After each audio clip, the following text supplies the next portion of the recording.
મેઘરજ તાલુકાના બ્રાહ્મણ કોટડા ગામે શોર્ટ સર્કિટથી બે ઘરોમાં આગ લાગતા ઘરવખરી બળીને રાખ થઈ।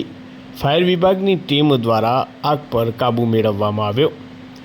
મોડી રાત્રિએ 1 વાગે મેઘરજ તાલુકાના બ્રાહ્મણ કોટડા ગામે વલ્લભભાઈ સાજાભાઈ કટારાના બે રહેણાંક ઘરોમાં શોર્ટ સર્કિટના કારણે આગ લાગી હતી। આગ એટલી વિકરાળ હતી કે જોત જોતામાં જ ઘરનો તમામ સામાન બળીને રાખ થઈ ગયો હતો। જો કે કોઈ જાનહાનિ ન થતાં રાહતનો શ્વાસ લેવામાં આવ્યો હતો।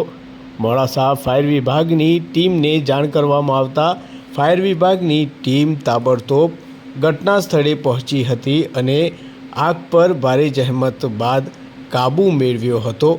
આગ લાગવાની ઘટનાને લઈને ઘરમાં રહેલું કરિયાણું તેમજ તમામ રાજ-રજીલું બળીને રાખ થઈ જવા પામ્યું હતું।